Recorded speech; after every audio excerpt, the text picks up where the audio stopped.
Good morning সকলোকে পুনৰবাৰ মোৰ এটি নতুন ভিডিঅ'লৈ স্বাগতম। এয়া আমি কালি থকা হোটেলখনৰ পৰা আজি চেক আউট কৰিলোঁ আৰু এতিয়া ঘড়ীত বাজিছে ৰাতিপুৱা 8:10। এতিয়া এই সুন্দৰ পৰিৱেশৰ মাজেৰে আমি গৈ আছোঁ। কলৈ গৈ আছোঁ অলপ পিছত আপোনালোকক দেখুৱাম, কাৰণ মইতো এইফালে গৈ পোৱা নাই না, এতিয়াহে দেখা পাম ৰ'ব কি আছে এইফালে। আৰু এতিয়া কেৱল আমি ৰাস্তাটো পুৰা এনজয় কৰি গৈ আছোঁ, কাৰণ ইমান ধুনীয়া চাহ বাগিচা, চাৰিওফালে সেউজীয়া, গতিকে বহুত ভাল লাগিছে। আৰু ফাইনেলি আমি আহি পাই গ'লোঁ এয়া ধলা শদিয়া দলং। এইখনৰ আনটো নাম হ'ল ডক্টৰ ভূপেন হাজৰিকা সেতু।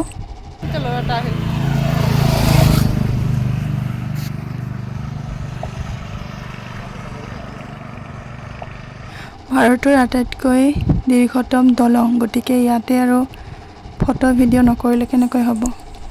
আৰু আমি ইয়াতে অলপ সময় থাকিলোঁ।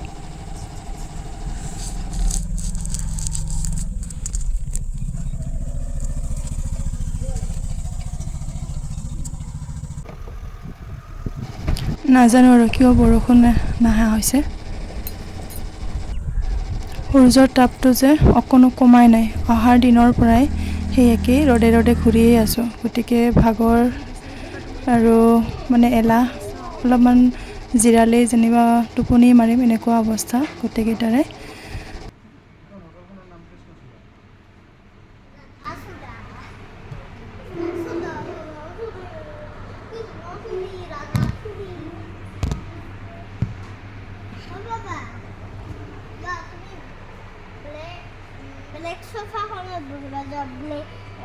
বাকী যিয়ে নহওক, আমাৰ ভাতৰ থালিখন আহি পালে আৰু নিৰামিষ যদিও চাৰিওফালে ইমানবিলাক শাক পাচলি তৰকাৰী ইমানেই আছিলে যে খাই খুব বেছি ভাল লাগিল। আৰু আৰ্হিয়ে হেনো ভাত নাখায়, তাই খাব এইটো। আমি আহি পালোঁ ডিব্ৰুগড়ৰ এয়া জগন্নাথ মন্দিৰ। বহুত দিনৰ পৰাই নাম শুনি আছিলোঁ, গতিকে আজি ইয়াত এপাক সোমাই যাম। ইফালে আকৌ ৰ'দৰ বাবে চকু দুটা মেলিব নোৱাৰি, কি আছে যে ভালকৈ চাম অলপ, একদমেই সম্ভৱেই নহয়। এনেদৰেই চকুত সেই ক'লা চশমাযোৰ পিন্ধি সোমাই গ'লোঁ ভিতৰলৈ, এইখন গেটখন।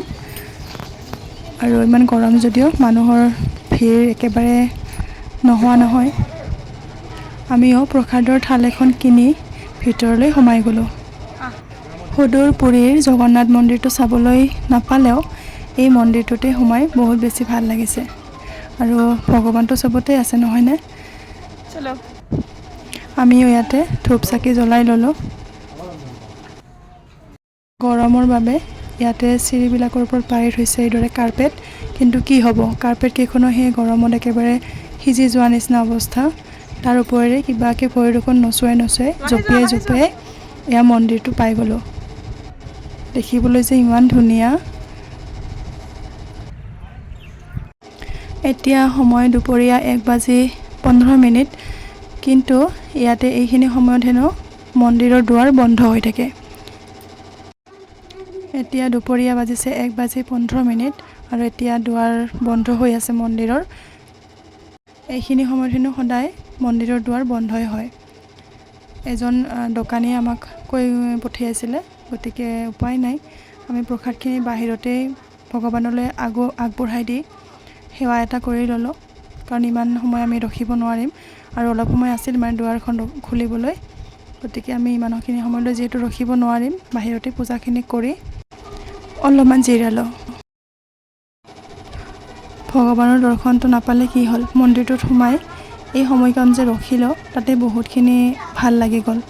আৰু ভৱিষ্যতে নিশ্চয় কেতিয়াবা আহিম, তেতিয়া তেখেতৰ চৰণত প্ৰাৰ্থনা কৰিবলৈ সুযোগ এটা পাম। এইখনেই হৈছে মূল দুৱাৰখন।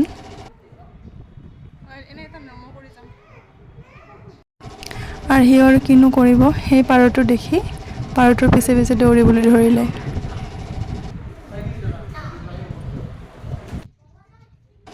এই ঘাই মন্দিৰটোৰ বাহিৰেও মন্দিৰটোৰ সোঁৱে আৰু বাৱে দুয়োফালে আৰু দুটামান মন্দিৰ দেখিবলৈ পালোঁ। আৰু সেয়া কিহৰ মন্দিৰ হয় সেয়া চাবলৈ আমি নগ'লোঁ, কিন্তু দেখিবলৈ যে বাহিৰৰ পৰা বহুত বেছি ধুনীয়া।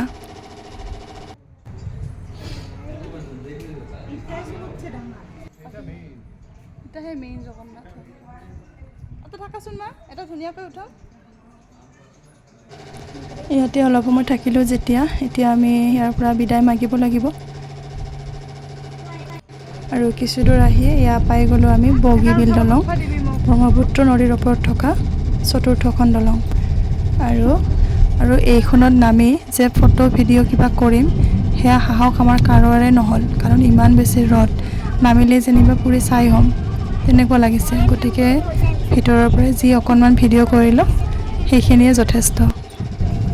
এতিয়া আমি গৈ আছোঁ ধেমাজিৰ মাজেৰে, আৰু এতিয়া আমাৰ গন্তব্যস্থল হ'ল গহপুৰ। গতিকে আহিছোঁ যেতিয়া সিহঁতৰ ঘৰতো এবাৰ দেখা দি যাম। আৰু এয়া হৈছে বিখ্যাত পদুমণি থান। বাহিৰৰ পৰা দেখিয়েই বৰ ভাল লাগিল মনটো, কাৰণ বহুত দিনৰ পৰা মই এইখন থানৰো ফটো কাৰোবাৰ পষ্টত দেখা পাওঁ, আৰু ৰাস্তাতে এইদৰে দেখিম বুলি ভবাই নাছিলোঁ। ৰাস্তাতে দেখিলোঁ এইটো এটা মন্দিৰ, এইটো কিজানি দুৰ্গা মন্দিৰ, আগৰবাৰ যাওঁতে দেখিছিলোঁ। আৰু এইদৰে আহি আমি গহপুৰ পালোঁ সন্ধিয়া প্ৰায় 7:30 বজাত। আৰু বাইদেউগৰাকীয়ে বহুত জোৰ কৰাত আজি ৰাতিটো আমি ইয়াতেই থাকিম। গতিকে পুনৰ লগ পাম কাইলৈ এটা নতুন ভিডিঅ'ত, আৰু তেতিয়ালৈকে সকলোৱে ভিডিঅ'বোৰ চাই থাকিব, কমেণ্ট কৰিব, বাই।